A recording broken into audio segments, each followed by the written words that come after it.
Hello and welcome to Spooning with me, Mark Wogan. As ever, I am joined each week by a very special guest, and I will be challenging the food that they think they love and the food that they think they hate. We are in our new spiritual home here at Corrigan's Mayfair in one of their luxury private rooms. But who is my very special guest today? Well, they're a dancer, they're a model, and they are an author of note. But they are also an ambassador. Who could they be? They've done Strictly, they've done Love Island, and they've got a new book out.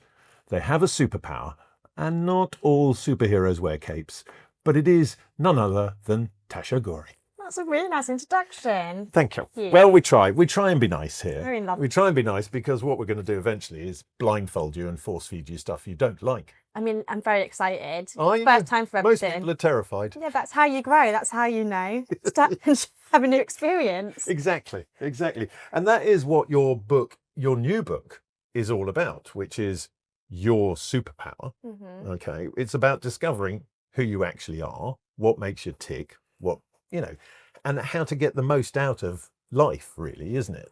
Yeah, so your superpower is kind of like being on FaceTime with me. You know, I didn't do an autobiography because I feel like I've not been here long enough to do that. Well, So as a slightly older person, yes. So it's more of a memoir. And the whole vision is kind of, we're on FaceTime, we're besties, you know, I'm your friend, you're my friend. And throughout the book, there's 5 different chapters. We've got love, growth, determination, responsibility, love, growth, and respect. Yes, you did write this. I know, It's sorry, just very there's a lot. We can open up the book. Let's open up the book and look, because I mean, the ones that really, the ones I like, right, and the chapters that I really enjoyed, love and respect. Yeah. Because I think that's so important, and responsibility. I mean, that is the key, isn't it? It is. I mean, we won't jump to that, but what I liked in the book was, now where are we? So you talk about love, but you make it relatable. So you start with your top 5 films about love that explained love to you. Yeah. I mean, they're a little different to mine, but Because I feel like, you know, it's important to kind of delve deeper. You know, each chapter represents different things, but what throughout each chapter bring in my experiences as well, growing up with my deafness and my disability. And what's so lovely throughout the book, I have my superheroes. So they're other celebrities with different kind of disabilities. I also got my parents in there a lot. So I get a lot of parents coming to me saying, I need advice for my kids, you know, can you help? And I don't know from their perspective what it was like. So that's why I said, okay, let's bring them in as well. And what's lovely about the love, like, throughout little things, you know, my favourite music, my favourite movies, you know, what things helped me to get through certain situations. And it's really just about embracing who you are and not being ashamed of it. because what is mildly terrifying for me is you were born the year I met my wife. Really? Yes.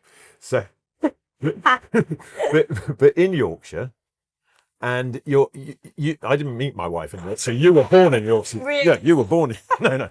And what a lot of people don't realise is you're half Indian. We're quarter Indian. Yes. Quarter Indian. And, you know, because obviously the blonde hair and, you know, and blue eyes and all that sort of thing. But nobody realised you were sort of almost, what were you, nearly a year old?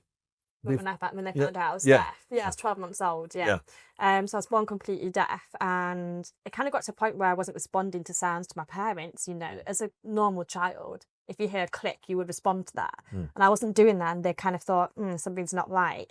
And they took me to the hospital, did hearing tests, and that's when they came back and said, okay, she's deaf in both ears.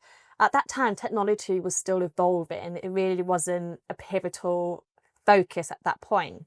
So I didn't get my first cochlear implant until I was 5 years old. And my parents had to decide that for me, because I was too young to kind of say, oh, understand what it was. Explain to people who don't know what the difference between a cochlear implant and a hearing aid is. Yes, the difference. A hearing aid is there to amplify sound. So if you've got a bit of hearing left, or you can't really hear that well, it's there to amplify it for you. So it's more popular with elder people. Whereas cochlear implant, it's surgically done. So you have the internal and external part. And the internal, you have a receiver, and the outside is a transmitter. So I hear through the implant, I don't hear through my ear. So it doesn't fix your ears. And it's a very, very clever technology, how it works. It's so clever. And on the inside, I have a magnet. So that's how it attaches. So I can take it off whenever I want to. I have a really good sleep, which is lovely. I don't hear anyone snoring. You know, it's the best thing. So actually, I see it as a gift, if anything.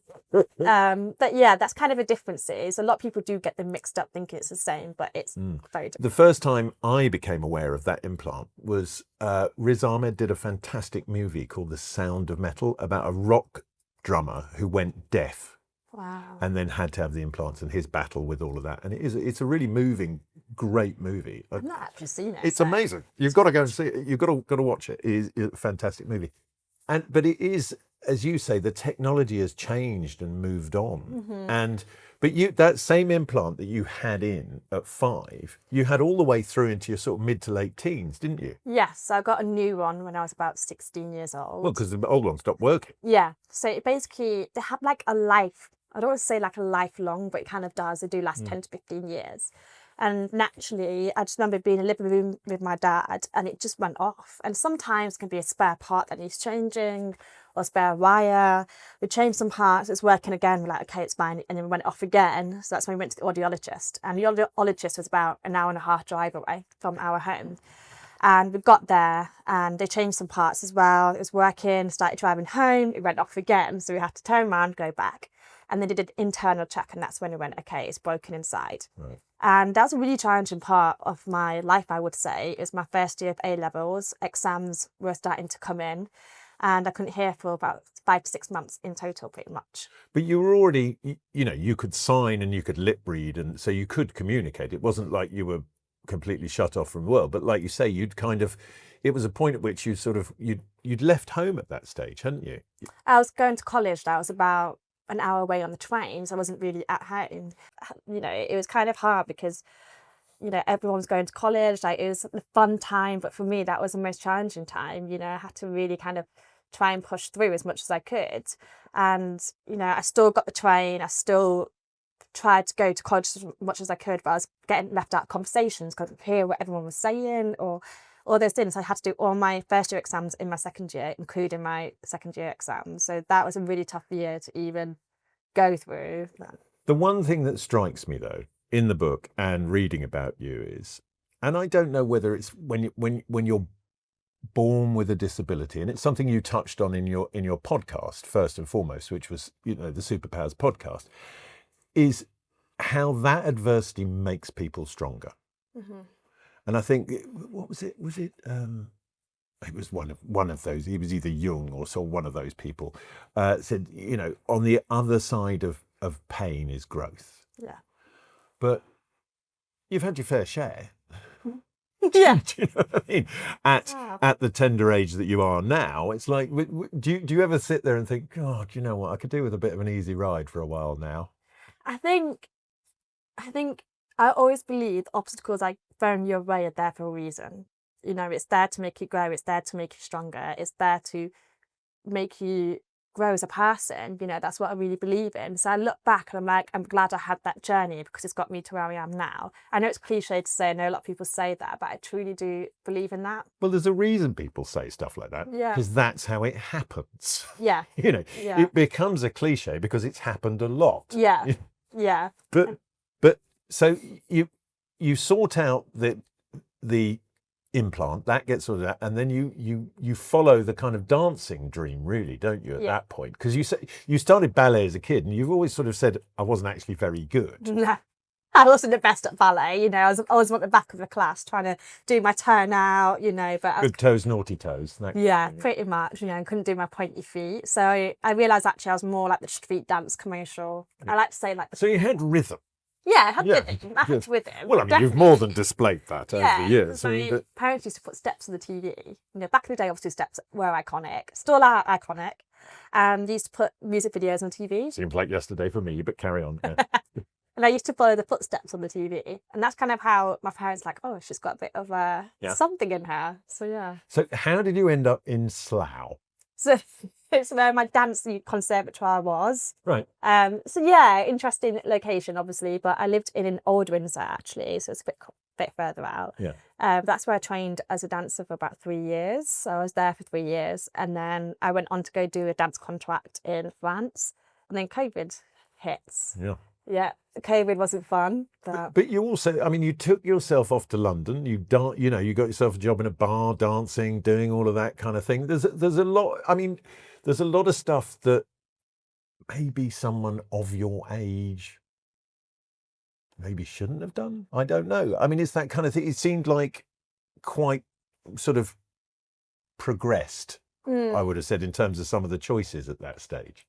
I think for me, it was kind of, I always knew I was going to stay in my hometown. You know, I come from a very small town called Thirsk. There's nothing wrong with it. I love it. But for me, I knew there was more out there. There was more opportunities out there. And I'm a very big believer. I chase my dreams. Yeah. And I've seen my dad go through business working. He owned businesses. But I saw him go through tough times. He wasn't really happy. And then so with my mum, you know, that's kind of when I thought, I don't want to be like that. You know, I want to go and have a creative mind, you know, there's more to me. And I just knew that inside me, I had this fire. So that's why I said, okay, I'm going to move to London. Obviously, it was a risky move, but I'm so glad I did because it really put me out there, made me mature quicker in ways that I had to work, you know, in bars. I worked in sports bars. I did waitressing to even pay my rent monthly, pay my bills. But, you know, luckily my mum and dad have always taught me you do have to work for yourself. I mean, it is strange that you didn't end up working at my other business, Home Slice Pizza, because I seem to almost exclusively employ dancers. Really? Yeah, we've got a lot of dancers. At Home Slice Pizza. Oh, okay, interesting. Yeah, no, it's very good. I've actually never been to Home Slice Pizza. I know. I feel like I should say that. Oh my good God. We're going to rectify that. Yes, Don't worry. we will, I promise. We will sort that out. I will come. Good. I will be there. Good. So you're doing all of that. You're auditioning for stuff. Is it true that you got quite far down the line to be in the Barbie movie? I got to the final round, yes. And you know, this is another thing where I say everything happens for a reason. Yeah. So the Barbie audition was, as I got to final round, the same time Love Island process was happening. And the film was getting filmed at the same time as Love Island. And I didn't get the film, but I got Love Island. So that's why I'm a big believer in, okay. I mean, look, and you know, Love Island, you've done all right out of that. Yeah, you know, sure. I mean, you know, there's certain, but I mean, all of a sudden, when you the two sort of things that you've done that have brought you to people's attention, one was Love Island, and the other one was obviously Strictly. Yeah. Two quite different experiences, definitely in terms of the press, because for Love Island, all the press happens whilst you're in there. Yeah. So you don't really know what's going on or how you're being perceived or anything like that at all. Yeah. Whereas Strictly, you're getting hammered with it every day whilst trying to, but also whilst trying to learn, you know, you have to be in the moment of learning the steps, you know, learning your dances, doing that as well as you could. Was that challenging? Don't know. They're both so different experiences, but what I say about Strictly is you can be yourself completely. You know, I felt like I could be more me, whereas in Love Island's about finding love, it's about connections that people are really interested in, you know, game playing, like all that stuff, whereas Strictly... Well, there does seem to, in Love Island, people just seem to play roles, and then the ones who aren't very good at it get found out that they're playing roles, especially the boys. Yeah, I just think men have terrible game, really. I think for me, like I was 23 when I went in. I was so young, and I had no idea how to work TV. Like, you know what I mean? I kind of went into being like, oh, okay, I'm just gonna go for it and just enjoy it. But whereas now, because I've been 2 years in industry now, I've grown a lot. You're an old hand now. I mean, I feel like I'm older than I am. Trust me. And I just think I've grown. I'm a completely different person I was when I was on Love Island, massively. And I think Strictly is... What do you think is the main thing that's changed about you? I think I've got so much more... that's a very good question. You put me on a spot. I think in terms of perspectives, you know, perspective on things, on life, that's massive. But do you think it's made you more wary? In some ways, yes. Of people or of the industry? Which bit? Of people, I would say. It's really interesting, you know, I've got a very close circle. I don't have many friends. Like, I literally have 6 friends. I can count them on my hand. And I'm not really a social person either. You won't ever see me go out clubbing or out to the bars and stuff. And I think that's because before Love Island, I was like that. But then after Love Island, that changed. Why? I think it's because, like I say, perspectives. I get scared to even let my hair down in a club because I get worried about, getting filmed and stuff. That's kind of like the mentality I have now, and it's kind of sad because I shouldn't really think that. But No, I think part of what I feel like you're working towards with this here is be yourself. With the book, it's your superpower really is be yourself and not be afraid to be yourself. But that's not always easy when you're in the public eye. And I suppose for me personally, having got to now the ripe old age of 55, I don't care anymore. Yeah. So I, much to many people's merriment and derision, I dyed my hair blonde when I turned 55. I love it. You're like me. Yeah, exactly. Where blondes have more fun. Barbie and Ken. Yeah, exactly. Oh, I wish I was a 10. But there we go. Do you think you would have, with what you know now, would you have behaved differently in the Love Island house? Or is that just an impossible thing to answer? That's interesting. That's an interesting question. Because I'm a completely different person now. Yeah, my experience would be different. I think so. I mean, would you have tolerated half the rubbish that went on in there? Do you know what I mean? There's that bit when you're younger, because you want to fit in, you want to be part, you want people to like you or that kind of thing. You sort of tolerate stuff that even a year later, you're turning around to people and going, no, because a big part in the book is boundaries. Yeah. Putting in boundaries, because when we're younger, we're afraid to put those in. Yeah. Because we're afraid that people will judge us or not like us or whatever. And it's like, the reality is not everybody can It's going to like you, yeah. And that's what I learned in this industry. Past 2 years, I've massively learned that everyone's going to love you and that is okay. I think people get so scared of wanting to please all the time, wanting to please people. But now I'm at the point now where, especially with public opinions and stuff, they don't know me. The only people that really matter is people that do know you and care about you. Because this is very deep, but when I'm on my deathbed, I'm not going to think about public's opinions. No. I'm going to think about the people that love me, Well, it's the harsh question. It's like you've got 60 seconds left. Are you happy with how it turned out?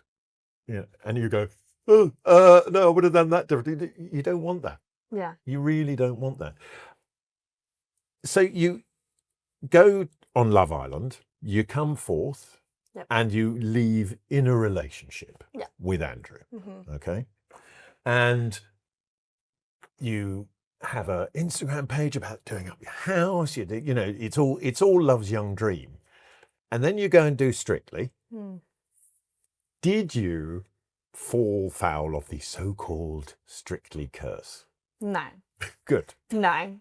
Because I know that a lot of people, said it's the Strictly curse, but, there was things that, was communicated before Strictly, and, I feel like Strictly heightened it. Heightened the problems, and that's kind of what happened actually. And my head was kind of saying, stay in it, just trust it, like it will change, but it didn't. And that's kind of where I really had to sit down and think, am I going to be happy in 10 years' time, 5 years' time, 2 years' time? But it's hard because I had a lot of love for that guy. He was a massive part of my life for 2 years. So yeah, it wasn't. Take a sip of water if you need to. It wasn't an easy breakup. That's why I talk about it in the book. It's kind of to have my last say about it. And I think it was so hard when it all came out because I had no control. The press were getting involved, public opinions were getting involved. Running a narrative that felt like it served them best. And I kind of felt like, whoa, so that's why I talk about it in the book. But it wasn't that. Because you actually did a rewrite for the book, didn't you? Yes, it was actually meant to launch a long time ago. So we actually had to go through a lot of chapters and rewrite a lot of things. And, the idea came in, it's kind of superpower to go through a breakup. There's advice about how to get through it. It's not easy at all. Especially in the public eye, where people are deciding before the truth is out there. And as I always say about any breakup, there's your side, there's his side, and then there's the truth. Yeah. No, it's true. And Look, I think ultimately it's about if you can walk away from something, is your side of the street clean?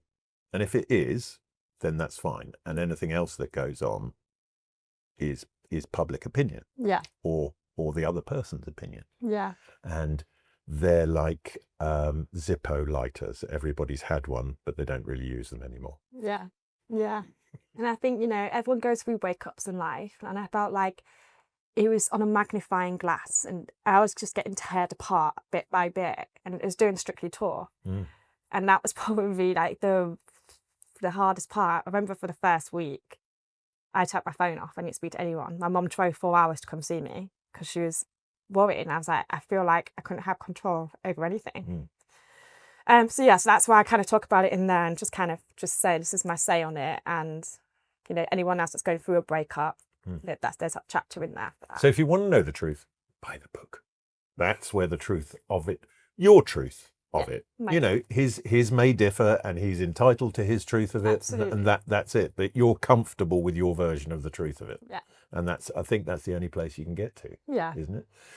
So this decision or the chance to get on Strictly must have been a dream for you.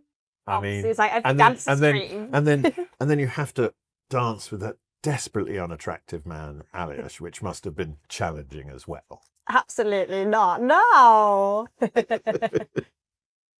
And then you get to dance with him for the whole tour as well. I mean, as someone that trained as a dancer, that was their whole thing. That must have been a dream for you. Literally, I remember saying to my management, I was like, Strictly, I was like, please, like, we need to get it. And they worked so hard to even get me an audition, And as soon as the phone came in, funny enough, I actually had an audition for Dancing on Ice the same week, pretty much. And I know, it's a universal thing. And, I went for the audition. I think I learned like samba or different kind of vibes. And then got the phone call like 2 months later and they were like, we'd love to have you. And I just cried. Even since a little girl, I watched that show. I was like, one day I want to be on that ballroom floor. I manifest it in my notes. There's comes back, dated back like years ago, Because you're a big writer around sort of goals and dreams and that kind of thing. You believe that if you commit it to paper, you've got a greater chance of achieving it. I believe so, because also vision boards are great as well. At home, I've got a vision board of, what I'd like my future to look like. I don't necessarily... Do you cut things out of magazines? Not magazines, I print them out and then cut them. Yeah. Yeah, they're like a little but it helps because it sets a vision in your mind of, okay, if you believe it will happen, it will happen. I really, truly believe in that. With Strictly, I believed one day it will happen. I didn't know when, but it came at the right time, and I think I loved the whole experience. Ariasha was a great partner as well. And I honestly, the cast were great. Everyone was amazing. I just loved it. It was magical. Were you gutted to come second? No. Well, look, I'm going to be honest. You were better than Chris. But what I was... Chris is lovely. What he achieved was amazing. But you were a better dancer than Chris. But I feel like with Strictly, the beauty of it is... I feel like it's not really about who the best dancer is. I feel like it's really about your story and your journey. And for me, it wasn't about winning the show. I just wanted to go and dance. I wanted to. But you never scored below 30 the whole series. So what? You never scored below 30 the whole series, did you? No. I mean, that's quite unheard of. Yeah. I mean, your scores were off the chart. The two of you were brilliant on the show. Yeah. And we still made history. And that's what I care about, we had the highest scoring celebrity ever on Strictly in 20 years. So that to me is like, I've made history with Strictly, And I mean, I'm should have won. That. That's all I'm saying. Should have won. But then that went on to be represented in the live shows because you basically won the live shows every night, didn't you? Yeah, so I got a trophy at home. So I still got a trophy, which is lovely. But what I will say though, Chris and Diane's partnership was just incredible to watch. It really was just amazing. And, I remember Chris actually came over to me in a final and was like, Tash. And I was like, yeah. He went, you do realise there's 50% of us with a disability in a final. And I was like, oh, yeah. And I think that's awesome. But I think what won it for him, arguably, is the joy that he brought to it. Yeah. He was so obviously having the best time. Yeah, and I had goosebumps watching him. Like, Yeah. even as a person, he is so lovely, and he smashed it, really smashed it. But you also, you used that platform and the other platforms you had to do your podcast series, where you did a series of 10 podcasts. Yeah. And that was starting your sort of journey or your kind of idea of superpowers. Yeah. Now, of the 10 people, who do you think had the most tangible superpower that you interviewed? I'm trying to remember. This was like 2 years ago, you know? Yeah. Because in the book you talk about, your heroes. Yeah, my superheroes. And your actual superheroes. But I think, it's that thing when you get into a sort of conversation like we're having now. Yeah. Did you have those moments? I mean, sometimes when I'm doing this, I have a moment where I'm talking to somebody and they say something and it sort of stops me and I go, oh, I wasn't expecting that. And that's when I really love what I'm doing. I would say the most memorable, like the one that was probably Lucy Edwards from the podcast. Yeah. She went blind at a young age and she could see. Which is the superhero in the book as well. And I can't imagine. I think it's weird. Like for me, I'm glad I was born deaf and not went deaf later on. Yeah. Whereas with Lucy, she could see and then she lost her eyesight. Which I think devastating. to go through, especially as a teenager, is, I can't imagine, and she used the platform with so much positivity and love to raise awareness. And I mean, that just shows an awesome superpower from somebody. I mean, off the back of that, I read a bit about, off the back of reading that in your book, I read a bit about her. And that thing, I mean, like, I remember how I struggled as a teenager and how difficult I found just being a teenager. Yeah. I mean, and then you lay into that. Yeah. She just, the resilience. I mean, it's incredible. I mean, you kind of, when you read something like that, you do question yourself. And when you meet someone like yourself who has, transcended their disability, you kind of question yourself and you go, oh, would I be able to? Would I be able to step up if that happened? Yeah. And everybody, I think if you are living a life, everybody reaches bumps in the road or massive hurdles or, and mine personally was, at a young age, at 22, was alcohol and drugs. And I stopped drinking and I stopped taking drugs and I've been sober now for 32 years. Yeah. And what I loved about your book, and I was wondering if you'd ever actually read it, because in AA, they have a thing called the Just for Today reading. Have you ever heard this? No. So it is extraordinary because it kind of applies to almost every sort of chapter in your book. And I'll just read a little bit of it because it's a reading, so it will go on. It's like, just for today, I will try to live through this day and not tackle my whole life problem at once. I can do something for 12 hours that would appall me if I felt that I had to keep it up for a lifetime. Just for today, I will be happy. Most folks are as happy as they make their minds up to be. Just for today, I will adjust myself to what is and not try to adjust everything to my own desires. And then it goes on and on. It says great things like,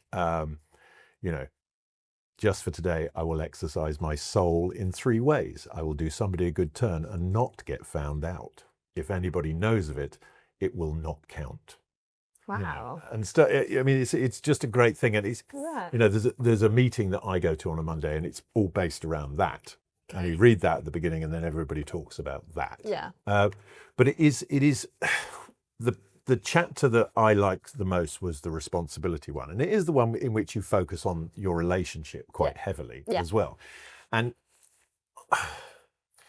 as a middle-aged person now, one of the frustrating things I find, and I think it's great that someone of your generation is focusing on it, is taking responsibility. Be responsible for what you're responsible for. Yeah. It's that whole thing like, I don't know. It's like, yeah, you do. You do, yeah. Don't, you're not stupid. Yeah. And I think it's just about I think people get scared to take responsibility as well. But I feel like that's the only way you can really. Oh, that's mature. It's not mature, but that's a word. But it is though. It's kind of that's the only way you do make you mature. Yeah, if you really take responsibility for things. Like sometimes, especially my brother, when we were younger, for example, I'll go into his room, trash his room up for no reason, but then I blame it on him. And then I remember my dad would be like, "No, it was you that did it. So you need to take responsibility for it." We're seeing quite an evil side to Tasha. No, I mean. He was nasty to me as well. He was hot. He used to chase me around with those like BB guns and stuff. And I'd be like, You get on now. no, we love each other now. Oh, good. So yeah, I've kind of always learned how to take responsibility, and in situations, sometimes taking responsibility is the way to get out of situation as well.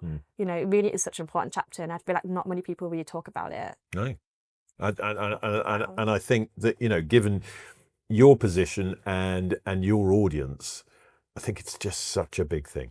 It really is. It's the one thing I see over and over again, because in the business that I have, the majority of my team members, the average age is about 23. So you're looking at it and going, I'm sure I've told you that it should be done that way at least 4 times, and every time I ask you why it's not done, you go, I don't know. Yeah.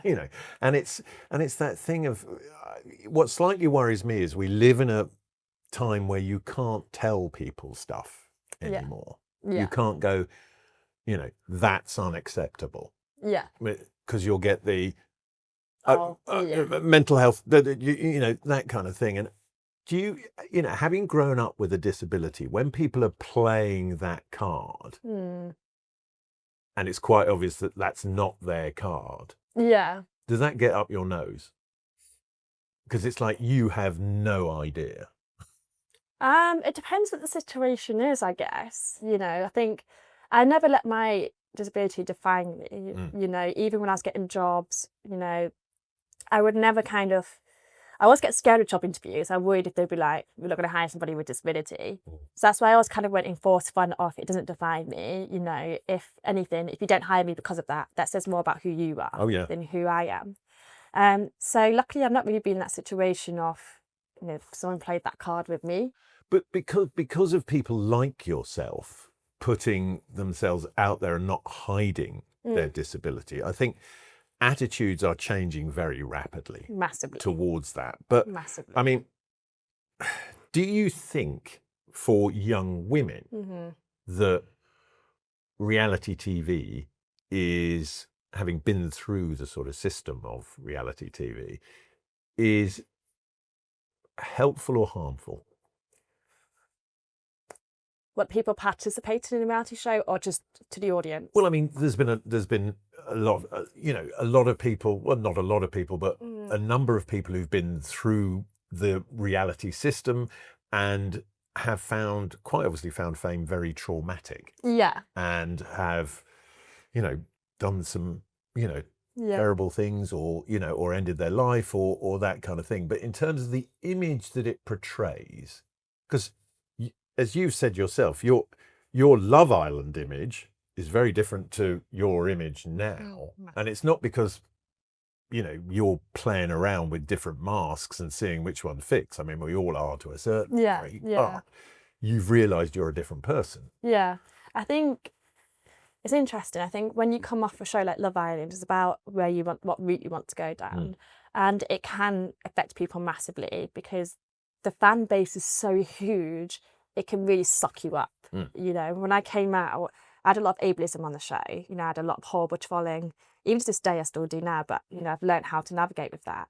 But at the time, I didn't go looking for it. That massively helped. And I said from day one, I will use my platform to do this. That kind of stuck with me. So that's why 2.5 years on, I've kind of had that longevity working with the same brands that I still do, doing this and Strictly and stuff. That's because I stayed in my own little road and stayed true to myself.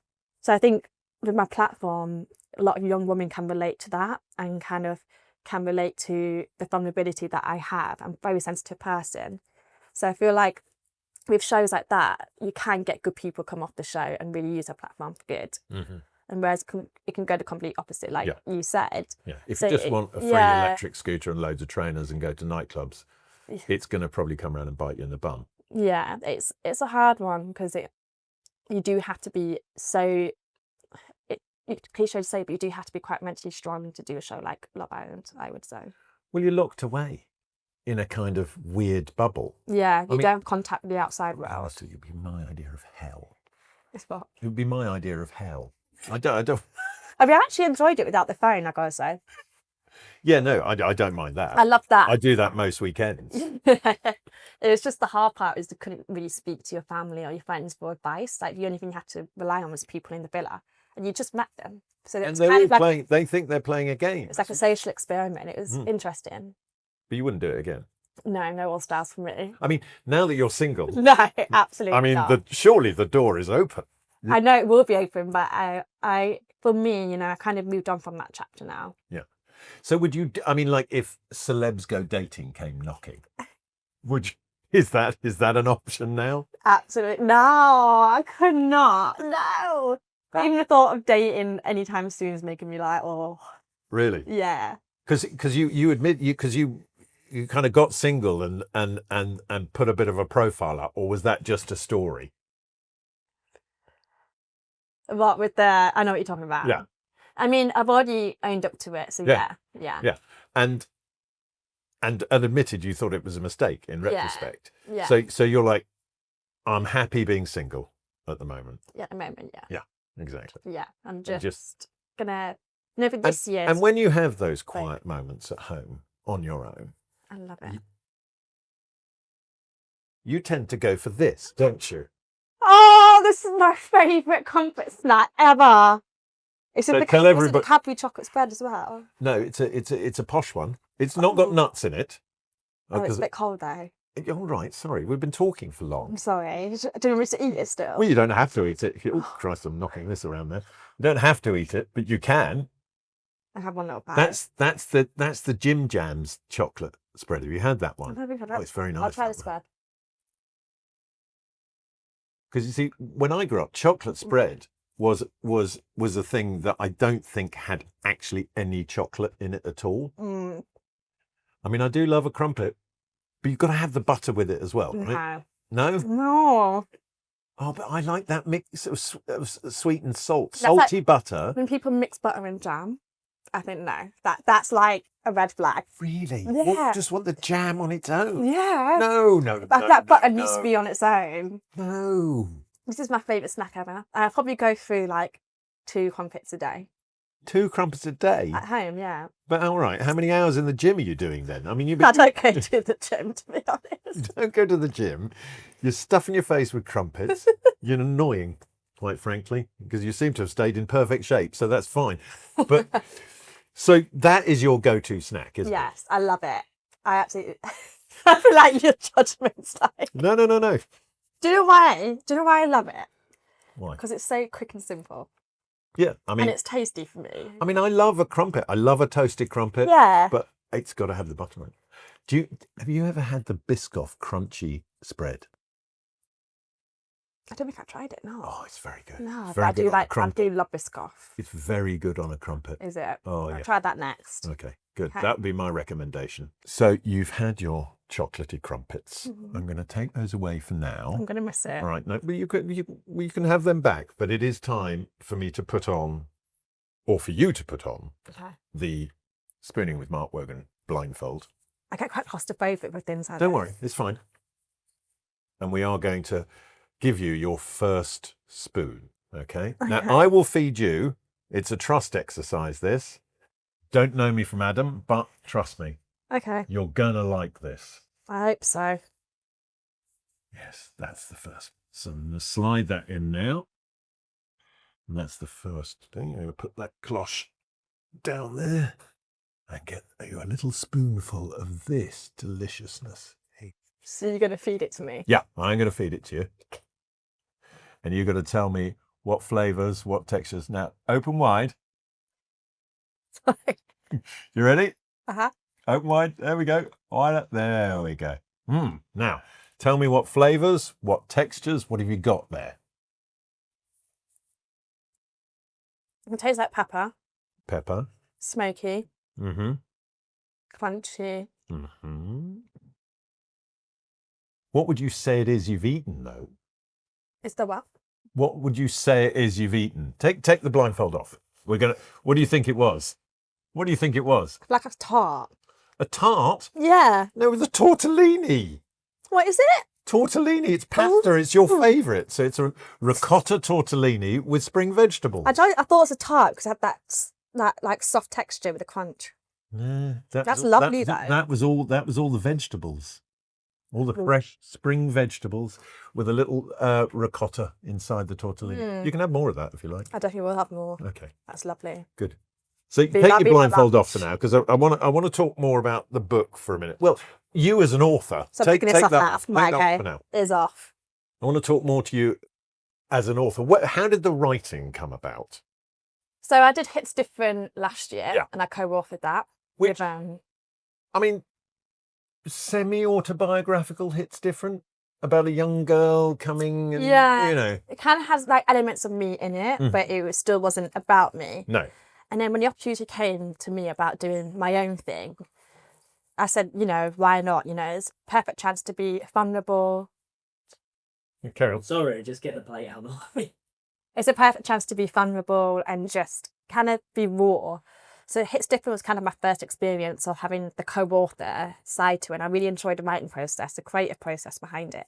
So when it came to this, I felt like it was more in my control of what to share, how much to share, and what as all around it to be about. So I love it. And did you... writing is a very different discipline to anything that you'd done before. Did you approach it in the same sort of tenacious, regimented way that you appear to approach things? I think I just kind of approached it with an open mind. I think I've always enjoyed English language back at school. Like, I'm very creative, I'm very good with my words on paper, and I'm also good at saying it as well. So when it came to doing your superpower, it's just kind of like, just went for it. Like, if you overthink it, then it's not going to come to you. So I just kind of thought, you know what, just go for it. And did you have to sit down at various points during the day? Was it like you said, right, I do from this time to this time, I try and write every day. Is that how you approached it? Did you get advice from other authors? How did you get into the writing process? So it kind of was questions, and I answer questions. So that's kind of how it started. And I start writing paragraphs. And I wasn't, because my day to day is so up and down. I don't have a set routine. So I kind of just did it when I could. Well, as we've discovered, you don't go to the gym. Yeah. I don't have time to go to the gym, trust me. So what is your morning routine? You get up in the morning and what happens? Is it chocolate crumpets straight off or... No. I get up in the morning, I have my banana oat pancakes with berries, chocolate chips, very nice. And I walk my dog Luna. So that's my exercise of the day. I go out So like... my dog is Luna? My dog, Luna, yeah. What sort of a dog? Opadenko. Oh. She's very cute. So she's like my exercise. I do like an hour walk. Okay. And I come home and then I probably have to go off to work or do content. It depends. Like, my days are so different. I don't have a set like boom, boom, boom. So quite difficult then to sort of find a writing routine, because a lot of writers talk about they have to be regimented. It's like, I do 2 hours between 8 and 10, and then I do another 2 hours between 4 and 6. You didn't approach it like that. No, I think I was quite like, when I've got my laptop, I've got my laptop. There wasn't a set time of like, okay, I'm going to do it at this time. I think for me, it was more in the evenings, I would say, because that's where I'm at home, I'm relaxed, I'm in bed or on the sofa with crumpets, obviously, inside. And that was like my thinking hat on. But how did the structure of the book come together for you? What was it off the back of the podcast that you thought, actually, there's more to say here? Or was it just, you just thought there are several key things, which essentially are the chapters, that I want to delve more deep into? That was kind of what it was more about. I think because the podcast was 2 years ago now. And like you said, I feel like I did still have more to say, but I feel like this is a perfect way to do that. People do read. I think with podcasts, it's kind of hard because have that outreach to people to come and watch it. Whereas with this, I feel like I can have it on paper and people can go back to it when I want to, and you don't have to read it in order, which is lovely. You know, you don't have to read it in. No, you can just dip it. Yeah, you just skip to whatever chapter you're interested in and whatever the readers want from it. So that's kind of like, I just thought this is perfect year to do that, especially, you know, after Strictly. I've got an even more bigger audience now. So yeah, I feel like this is perfect time to do it. At any point in the book, obviously you don't recommend that you wear a blindfold and get a stranger to feed you, but that is what we're going to do with your second spoon. So on with the blindfold again. That pasta was really nice, I've got to say. And I'm sliding in the second dish here. This one's interesting. I'm interested to see. I've got to kind of assemble this onto a spoon. Okay. Because chef's laid it out as he serves it in the restaurant. Simon in the kitchen here has done this for you, and it is delicious, this dish. I've had it before. A little bit of that with it as well. We'll get that all on the same spoon. There we go. Oh, there we go. Right, open wide. Here we go. You ready? Oh, there we go. Now, flavours, textures, enjoyable, hateful. How are we finding it? There's definitely a strong taste of cheese. Cheese. Oh no, Parma ham. It's Parma. Well, you say, is it? You've got the meat right. And it's like crunchy. There's like a crunchy. Yeah, there's a texture. crunchy. I don't know what the crunch is there. And is there a sharpness in there as well? I can really taste Parma ham. Okay, take the blindfold off. Parma ham's like the strongest one. Because you said that you hated pickles. Did you put pickles in there? That is pickled quince. I couldn't taste it though. Yeah, pickled quince. Well, with Iberico ham, and then these lovely. They make the bread here, and That's then lovely. they're soda bread crisps. The Irish soda bread crisps. Oh, they're crunchy and good, aren't they? They're very nice. So what's next after the book for you? Very good question. Is there an answer? Or can you not say? I think for me, you know, I've done a lot of influence in the past 2.5 years. I kind of want to challenge myself now and go into more presenting, you know, and there's some dream shows I would love to present. So I'm kind of got that's All my right, next. let's manifest. What are they? What are the dreams? It Takes Two. It Takes Two. And then in 10 years' time. No, we've got to manifest it properly. Okay. It Takes Two with Tasha Ghouri. It Takes Two, Tasha Ghouri. Yeah. Okay, there we go. We've done that one. What's the next one? And then in 10 years' time. All right, plan ahead. Yeah. I would love to be a panel on like Britain's Got Talent or a Strictly Judge. Strictly Judge. I like the idea of Strictly Judge. That's like my big visions. Well, look, I wish you every success with that. I wish you every success with this book. It is a fantastic guide, and I think, you know, you saying how it is and how it was for you makes it easy for other people to get involved with maybe taking a different approach to their life. Yeah. And not expecting it to land in their lap. Yeah. You know, you've got to go out and get these things if you want to. them. But Superpower is out now, and it helps you embrace what's different about you as much as anything else, doesn't it? Yeah. And I'll look forward to seeing you on my TV screen sometime before the end of this year, presenting a major show, because I think you should, and I think you're fantastic. Thank you. And I wish you every success. Thank you so much. Big thank you to Tasha, of course. Next week, I will be joined by another very special guest. Huge thanks to the team here at Corrigan's, in particular head chef Simon, who's put together some fantastic food for us today. If you like what we're doing here, follow us at Spooning with Mark Wogan across your social media channels. And of course, you can see us in glorious Technicolor on the Virgin YouTube channel. But until next week, stay beautiful.